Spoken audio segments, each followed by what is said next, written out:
오늘 저와 여러분에게 주시는 하나님의 말씀은 창세기 48장 15절 16절 말씀입니다.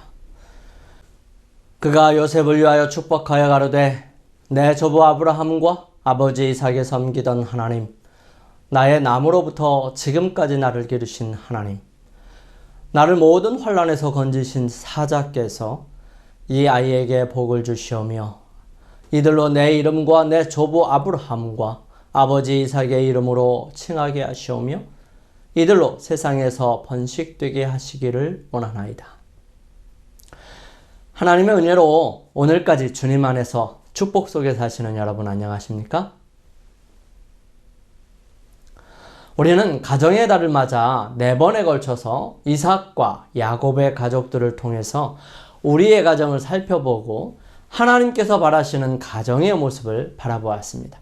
무엇보다도 우리의 삶에 있어서 가장 중요한 선택의 기로에서 하나님을 찾고 기꺼이 맡길 수 있는 믿음과 용기를 가질 수 있도록 우리의 삶에서 믿음의 편을 선택하며 다져나가기를 소망합니다. 우리는 첫 시간에 결혼을 앞둔 청년들로서의 모습, 두 번째 시간에는 결혼 생활 중에 맞닿는 문제들에 대한 자세, 세 번째 시간에는 형제들 사이의 다양한 문제와 입장에 대해 살펴보았고요. 오늘은 헤어짐과 이별에 대한 우리의 바람들을 함께 살펴보기를 원합니다. 가족 간의 죽음으로 헤어지는 이별은 그 죽음이 아무리 어쩔 수 없는 것이라 할지라도 슬프고도 아쉬움이 있으며 받아들이기 힘겹습니다. 더더군다나 전혀 준비가 되어 있지 않고 갑작스럽게 찾아온 것이라면 더욱 힘겹고 받아들여지기까지 쉽지 않습니다. 오늘은 이삭과 야곱 그리고 요셉의 죽음을 바라보면서 우리의 삶의 마무리를 어떻게 하면 좋을지, 그리고 성경에서 제시하는 복된 죽음은 어떤 것인지를 말씀을 통해 확인할 수 있기를 간절히 바랍니다. 이삭이 나이 많고 늙어. 이삭의 나이 180세라. 이삭이 나이 많고 늙어 기운이 진함에 죽어 자기 열조에게로 돌아가니 그 아들 에서와 야곱이 그를 장사하였더라. 이삭의 나이가 180세면 야곱과 에서의 나이는 얼마나 되었을까요? 60세에 낳았기 때문에 아마 120세 정도 되었을 것입니다. 이삭이 40세에 리브가와 결혼을 한 다음 60세에 쌍둥이 에서와 야곱을 낳았기 때문에 아버지의 나이가 180세이니까 이 에서와 야곱의 나이는 120세가 된 것입니다. 여기에서 우리는 이삭의 삶을 조명해 보기 위해 이삭이 몇 살에 야곱을 보냈으며 또 몇 살쯤에 야곱을 다시 만났는지를 살펴본다면 그의 삶을 조금은 이해하고 더 자세히 생각해 볼 수 있을 것이라고 생각합니다. 야곱이 에서를 떠난 때를 계산하려면 야곱의 나이를 산출하고 추적해 보아야 합니다. 야곱이 130세에 바로를 만나러 갔고 이때에는 이미 흉년이든지 2년이니까 요셉이 총리가 된 나이가 30세이니까 풍년이 지나고 흉년이 시작된 지 2년이니까 총리가 된 지 7년째입니다. 그러니까 요셉의 나이가 37세 정도 됐죠. 야곱의 나이가 130세, 그러면 야곱은 요셉을 93세에 낳은 것이 됩니다. 야곱이 외삼촌 라반의 집에 있은 지 20년이 되는 때에 요셉을 낳았으니까 야곱이 브엘세바에서 밧단 아람으로 떠나는 나이는 약 73세쯤 된 것입니다. 이때까지 야곱은 장가를 가지 않은 상태였고요. 그는 그의 나이에 밧단 아람으로 갔고 거기서 라반을 만나고 그의 딸들인 레아와 라헬을 만나서 결혼을 하게 되는 것이지요. 정리를 해보면 야곱이 73세 때 이삭이 쌍둥이를 낳은 나이가 60이었으니까 이삭의 나이가 133세 정도 된 것입니다. 이삭이 133세에 장자권 때문에 야곱과 헤어졌다가 20년이 넘도록 만나지 못하다가 야곱이 밧단 아람으로부터 돌아와 드디어 아버지가 계시는 곳까지 여러 경로를 거치면서 얼마의 시간이 지났는지 모르지만 이동해 왔습니다. 이렇게 이동해서 어디까지 가냐 하면 바로 기럇 아르바인 헤브론에 이르게 됩니다. 거기서 살면서 아버지를 뵙고 또 모시고 살았지요. 이곳에서 사는 동안 요셉이 형들이 팔아버리는 노예로 팔려가고요. 슬픈 세월을 보내다가 아버지인 이삭이 죽게 되고 이삭이 죽자 에서와 야곱은 헤어져서 살게 되는 것입니다. 에서는 모든 재산과 식구들을 이끌고 세일 산으로 나아가게 되고 야곱은 거기서 계속해서 살게 되죠. 아마도 시기적으로 보면 요셉이 약 17세의 나이로 그의 아버지 야곱에게서 떨어져서 노예로 팔려갔다고 본다면 아마도 야곱의 나이가 110세에 그런 일이 일어난 것이고요. 그 후 10년 뒤에 그의 나이 120세, 즉 이삭이 180세에 죽게 됩니다. 그렇게 해서 이삭의 죽음이 창세기 35장에 나옵니다. 마침내 야곱은 여행의 끝에 이르러 마므네로 가서 그 아비에게 이르렀습니다. 곧 아브라함과 이삭의 우거하던 헤브론이었었죠. 그는 그의 아버지의 생애의 말년에 이곳에 머물러 있었습니다. 아내를 사별하고 외롭게 지내는 허약하고 눈먼 이삭에게는 오직 떨어져 있었던 이 아들의 친절한 시중이 큰 위안이 되었습니다. 요즘 세대는 외로움의 세대라고 얘기해요. 핵가족 시대이기도 하지만 맞벌이로 온 가족이 외로운 중에 삽니다. 이화여자대학교 법학대학원 5기인 이영신 씨는 지난 2017년 5월에 발표한 이 외로운 죽음이라고 하는 소고에 다음과 같은 데이터를 제공하고 있습니다. 보건복지부의 2011년부터 2015년 무연고, 아무런 연고가 없는 사망자 현황을 살펴보면 2011년도에는 693명, 2012년도에는 741명, 2013년도에는 922명, 2014년도에는 1008명, 2015년은 1245명으로 계속해서 늘어나고 있는 모습을 볼 수 있습니다. 또한 2015년 연령대별 무연고 사망자 현황의 연령별 비율에서 65세 이상의 노인이 약 68%를 차지하고 있고요. 또 65세 이상의 노인들만 국한되는 문제가 아니라 고령화와 1인 가구의 증가에 따라서 사회 구조의 변화, 이웃에 대한 무관심과 단절로 인해서 고독사는 특정 계층에만 일어나는 문제가 아니라 외부와 관계가 단절된 어느 1인 가구에서든 일어날 수 있는 일이 되어버렸습니다. 이삭은 야곱을 보내고 에서와 함께 살면서 즐겁지도 않고 기쁘지도 않았습니다. 야곱이 없는 세월은 사랑하는 아내 리브가가 주는 아픔으로 더욱 힘들었고요. 외로웠습니다. 그런 그에게 야곱은 다시 찾아와서 그에게 위로가 되어 주었습니다. 그가 180년간의 긴 세월 속에 마지막 여생을 야곱과 함께 할 수 있었던 것은 그에게 크나큰 축복이었어요. 여러분, 이 이삭이 그렇게 그러한 외로움을 극복할 수 있었던 것 중에 하나는 그의 마음속에 희망이 있었기 때문입니다. 이 땅에 유하면 내가 너와 함께 있어 내게 복을 주고 내가 이 모든 땅을 너와 내 자손에게 주리라. 내가 내 아비 아브라함에게 맹세한 것을 이루겠다고 하신 하나님의 말씀, 하나님의 약속, 이것이 이러한 하나님의 말씀을 인하여 하나님을 인하여 외로움을 극복할 수 있게 되었던 것입니다. 여러분과 저도 그러한 일들로 외로움이 찾아왔을 때에 이렇게 극복할 수 있게 되기를 바랍니다.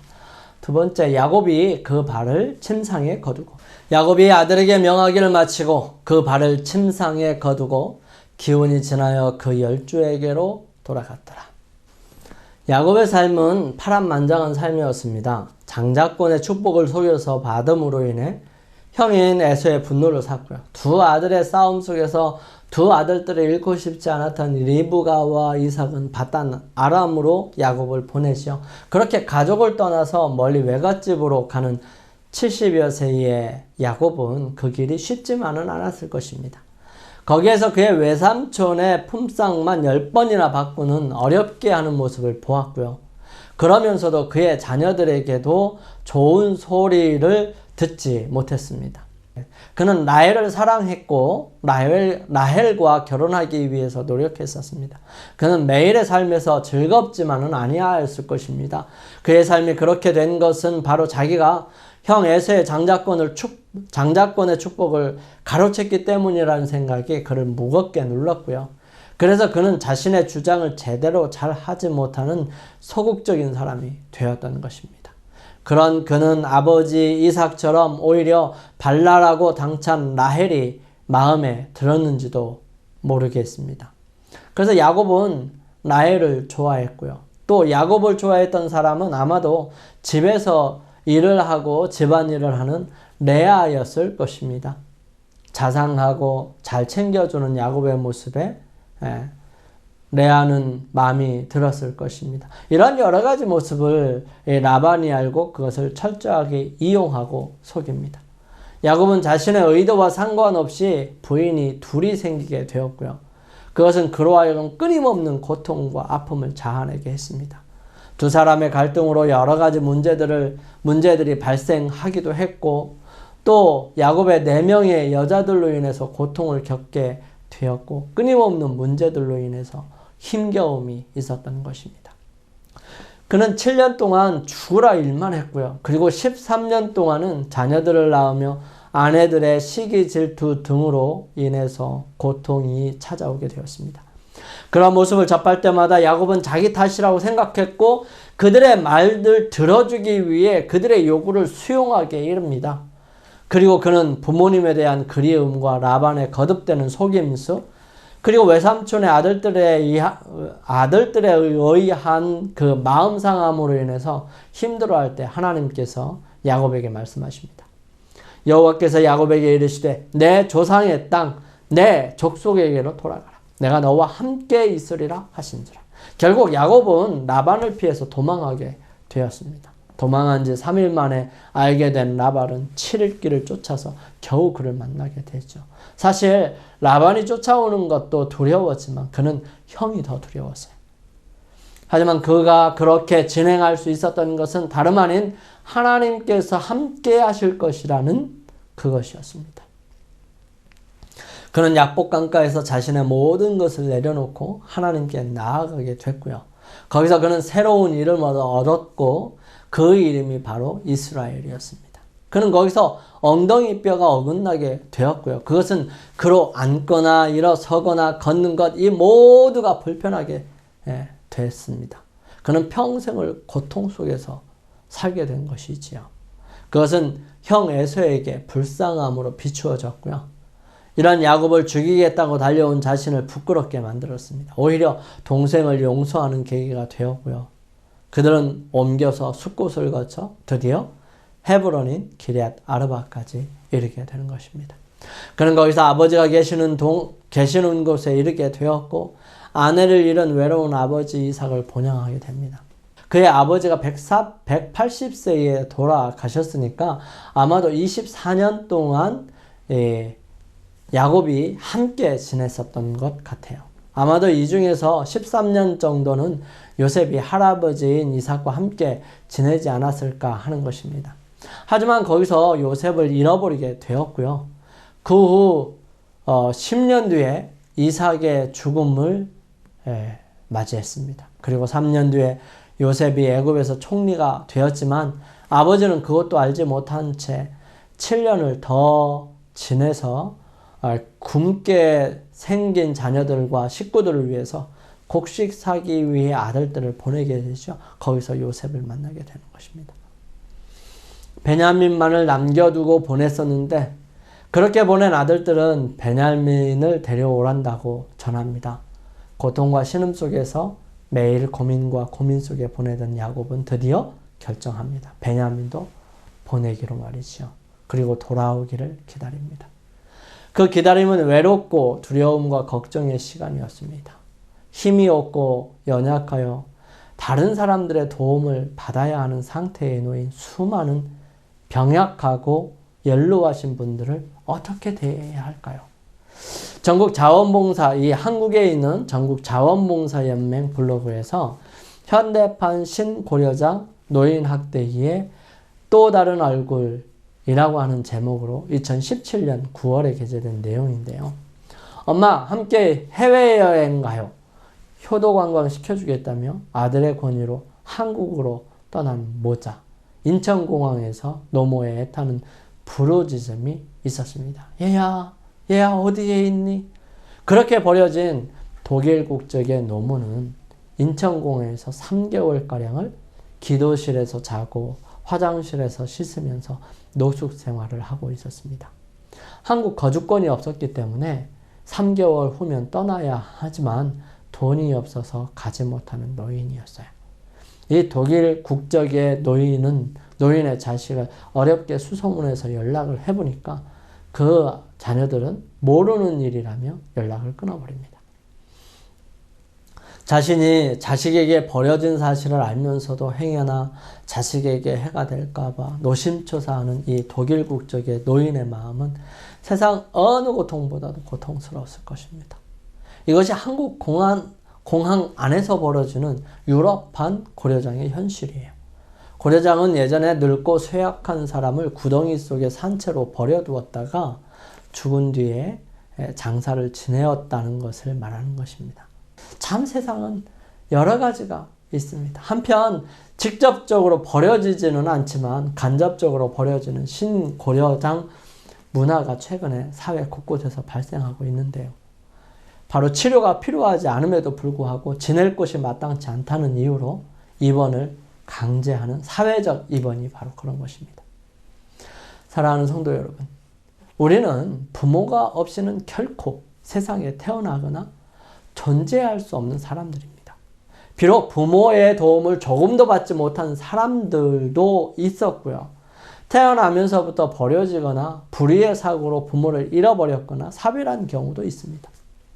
그럼에도 불구하고 우리는 부모에 대한 기본적인 자세는 10계명의 제5계명에 나타난 것처럼 내 부모를 공경하라는 것이 우리의 삶의 지표요, 따르고 순종을 해야 할 계명이라는 사실입니다.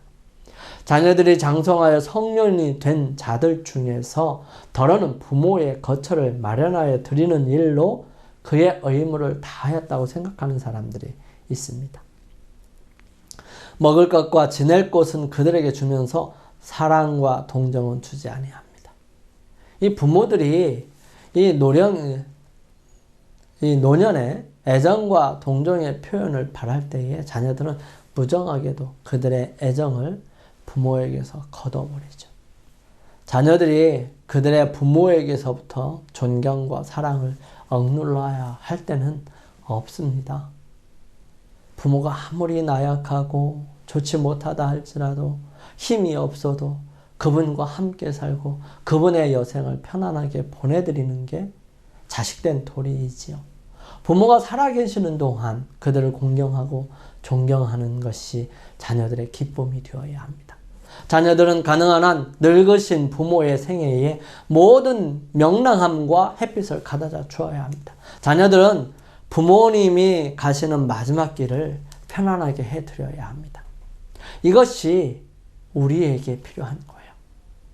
정말 부모를 공경하는 사람, 그 사람이 사람된 것입니다. 야곱은 자신의 끝이 다가오고 있음을 직감하고 요셉을 부릅니다. 그리고 그는 요셉에게 약속합니다. 이스라엘의 죽을 기한이 가까우매 그가 그 아들 요셉을 불러 그에게 이르되 이제 내가 내게 은혜를 입었거든 청하노니 내 손을 내 환도뼈 아래 넣어서 나를 인애와 성심으로 대접하여 애굽에서 장사하지 않기를 맹세하고 내가 조상들과 함께 눕거든 너는 나를 애굽에서 메어다가 선영에 장사하라. 요셉이 가로되 내가 아버지의 말씀대로 하리이다. 야곱이 또 가로되 내게 맹세하라. 맹세하니 이스라엘이 침상머리에서 경배하니라. 그랬어요. 야곱은 요셉에게 언약의 충실하기를 요청합니다. 그리고 그 일은 요셉이 죽을 때에 그가 그 언약에 충실하게 살았음을 나타냅니다. 가장 필요로 한 것 중에 하나는 노년에 계신 분들이 바로 소망을 가지고 평안히 잠들 수 있도록 도와줄 수 있는 것입니다. 말은 하지 못해도 귀로는 들을 수 있습니다. 거기에 집중할 수 있게 되기를 바랍니다. 믿음으로 하지 않는 말은 들리지 않습니다. 진심으로 마음을 전해야 합니다. 그러려면 믿음이 필요하지요. 그들의 마음을 감동시키고 그들로 굳건하게 힘을 얻고 편안함을 줄 수 있는 것은 복된 소망입니다. 자녀들이 그들의 부모의 안락을 위하여 봉사하여 왔다는 생각은 평생을 통해서 내내 만족을 주는 생각이며 특별히 그들 자신이 동정과 사랑을 요구하게 되는 때에 그들에게 기쁨을 가져다 줄 것이다. 이 자녀는 부모가 어떻게 하느냐에 따라 닮아가는 것입니다. 부모로서 우리가 부모에게 잘한다면 자녀로서 그렇게 잘하는 부모를 바라보면서 닮아가게 되는 것이죠. 이러한 일들이 우리의 삶에 있어야 한다는 것입니다. 물론 여러 가지 상황들 속에 그렇게 할 수 없는 상황들도 있을 거예요. 하지만 여러분, 일부러 그러는 것이 아니라 어쩔 수 없는 것과 일부러 그러는 것은 다르다는 것입니다. 여러분들의 마음속에 하나님께 우리의 마음과 생각을 진실되고 분명하게 하나님께 나아가도 부끄러움이 없는 그런 삶을 살아갈 수 있었으면 좋겠어요. 요셉은 그가 할 수 있는 일을 다 했습니다. 세 번째는 요셉의 죽음입니다. 24절에 보면 요셉이 그 형제에게 이르되 나는 죽으나 하나님이 너희를 권고하시고 너희를 이 땅에서 인도하여 내사 아브라함과 이삭과 야곱에게 맹세하신 땅에 이르게 하시리라 하고 요셉이 또 이스라엘 자손에게 맹세시켜 이르기를 하나님이 정녕 너희를 권고하시리니 너희는 여기서 내 해골을 메고 올라가겠다 하라 하였더라. 요셉이 110세의 죽음에 그들이 그 몸에 향저류를 넣고 애굽에서 입관하였더라. 요셉의 인생 또한 파란만장한 세월이었습니다. 그는 아버지에게 사랑받는다는 이유로 형제들에게 왕따를 당했고요. 또 시기하여 결국은 죽이려다가 이스마엘 상인들에게 팔려와 애굽에서 보디발의 집에서 청지기까지 일을 맡았다가 그 부인의 유혹을 뿌리쳤다는 이유로 누명을 써서 감옥에 거의 10여 년 동안 갇혀있게 됩니다. 결국 그를 하나님께서 바로에게 주신 꿈을 인하여 바로 앞에 서게 되고 그에게 하나님의 뜻을 알려준 그는 바로로부터 애굽의 총리로 피택받아 온 애굽을 다스리게 되었습니다. 그런 그는 형들을 만나게 되었고요. 그런 형들을 통하여 아버지를 만나게 되었습니다. 이 아버지를 만날 때 나이는 130세였어요. 야곱의 나이가. 또 요셉의 나이는 37세였죠. 그 후로 17년을 함께 같이 살았습니다. 그래서 147세, 야곱이 147세로 죽게 됩니다. 이때 요셉의 나이는 54세였어요. 그 후로 56년을 더 살다가 110세에 요셉이 죽게 됩니다. 온 애굽은 요셉을 인하여 목숨을 건지게 되었고요. 막대한 부를 축적하게 된 이 애굽의 왕은 요셉의 가족들에게 가장 좋은 땅을 내어주게 되었고요. 그들을 요셉이 다 먹이고 보호하게 됩니다. 하지만 세월은 흘러서 요셉이 죽게 되는 신세가 되었고요. 죽게 되는 시기가 되었고 그때 요셉은 자신의 신앙을 고백하게 됩니다. 이 세상에 정말 많은 사람들이 소망 없이 죽음을 맞이합니다. 희망을 잃어버린 사람들이 길거리로 나오게 되지요.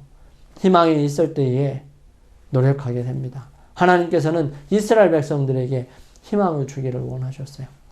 그것은 이미 아브라함에게 확실하고 분명하게 주어졌습니다. 여호와께서 아브라함에게 이르시되 너는 정령하라.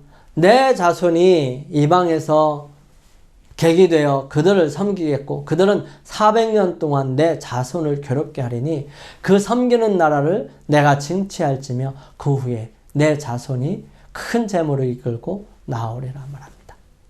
이미 아브라함에게 하셨던 그 언약은 이삭을 통하여 이어졌고요.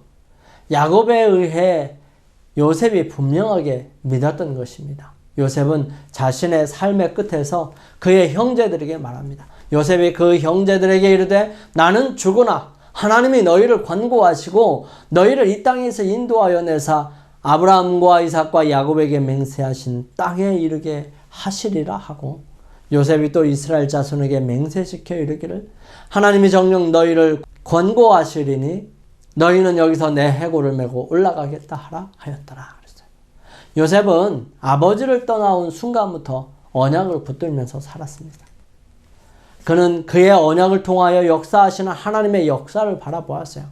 보디발의 집에서 그러했고 또한 감옥에서 살 때에도 마찬가지였고, 그가 총리가 되어서도 늘 하나님의 역사하심은 그를 보호하고 그로 하여금 하나님 앞에 굳건하게 설 수 있도록 인도하셨던 것입니다. 그는 이제 그의 삶의 끝자락에서 고백하고 아버지에게 받았던 그 언약대로 자신도 가나안 땅, 하나님께서 그에게 약속했던 그 땅에 대한 분명한 언약을 상기시키고 잊지 않게 되기를 바랬던 것입니다. 요셉은 당장에 자신을 그곳에 장사해달라고 이야기하지 않았어요. 그는 이스라엘 백성들이 가나안 땅으로 갈 때에 자신의 관을 가지고 가달라고 이야기한 것입니다. 그의 죽음은, 그의 관은 이스라엘 백성들로 하여금 끊임없이 가나안 땅에 대한 소망을 상기시켜 주었고요. 하나님께서 그들을 인도하여 가나안 땅으로 들이실 것을 바라보게 해 주었던 것입니다. 한 사람이 가슴마다 남는 것은 그를 통해서 위대한 일이 이루어졌기보다는 그를 통해서 위대한 일이 시작되었기 때문일 것입니다. 우리의 인생도 요셉처럼 많은 사람들에게 하나님의 약속을 기억하게 하고요. 하나님께 나아가게 하는 기회가 된다면 그보다 복된 것은 없을 것입니다. 사랑하는 성도 여러분, 저는 여러모로 부족하지만 4번에 걸쳐서 가정의 달, 가족의 문제들과 모습들을 살펴보았습니다. 그러면서 우리 모두에게 반드시 잊지 말아야 할 것은 바로 가정은 하나님께서 마련하신 것이고 하나님께서는 가정을 통해서 하나님의 사랑을 경험하고 베풀어 훈련하는 것이라는 것을 살펴보았습니다. 그러므로 가정은 지켜져야 하고요. 그 안에서 발생하는 모든 문제, 정말 모든 문제는 하나님 안에서 해결될 수 있고 극복될 수 있습니다. 단지 우리가 하나님의 뜻과 섭리에 대한 자세에 따라서 우리의 생각과 마음이 달라지기는 하지만 우리가 하나님을 알고 그분에 대한 섭리와 우리 인류에 대한 지극한 사랑에 대해 바르게 인식한다면 우리는 분명히 가정을 통해서 사랑과 행복을 경험하는 축복이 가득할 것입니다. 결혼하는 남녀와 그의 수반된 문제들, 그리고 형제들과 자녀들의 문제들, 마지막으로 죽음에 이르는 사람들의 준비하는 과정과 자녀들의 태도와 모습들을 통해서 우리는 가정에서 역사하시는 하나님의 섭리와 가정을 통해서 알아가는 귀한 은혜들을 알게 되었습니다. 하나님의 거룩한 섭리가 늘 함께 하셔서요. 우리 가족들이 다양하고 복잡하지만 하나님의 섭리들이 이루어지고 서로 간의 사랑을 통해 다른 사람들에게 귀한 향기가 되어서 그리스도의 사랑을 전해주는 복된 가정이 되기를 주님의 이름으로 축원합니다. 거룩하신 저희들의 아버지 하나님, 저희들은 부족하고 연약한 사람들입니다. 하지만 주님, 저희들을 불러주셔서 새로운 사람을 만나게 하시고 또 가족이라는 테두리를 허락하여 주셔서 거기서 주님의 사랑을 경험하고 바라볼 수 있고 체험할 수 있도록 인도하여 주셔서 감사합니다. 주님, 저희들 주님 안에서 새롭게 되어서 정말 저희들의 모습을 통해 주님을 드러낼 수 있는 아름다운 사람들이 되게 역사하여 주시옵소서. 주님 한 달여 동안 주님과 함께 동행하고 가정에 대해서 살펴본 주의 사랑하는 자녀들이 늘 가정을 생각할 때마다 주님께서 역사하시는 그 놀라운 은혜를 경험할 수 있도록 축복하여 주시옵소서. 삶의 가장 귀중한 모습들 속에서 아버지를 바라보게 하시고 아버지의 놀라우신 섭리로 인하여 매 순간 축복된 삶을 살아가게 인도하여 주시옵기를 저희들을 사랑하시는 예수님의 이름으로 간절히 기도드립니다. 아멘.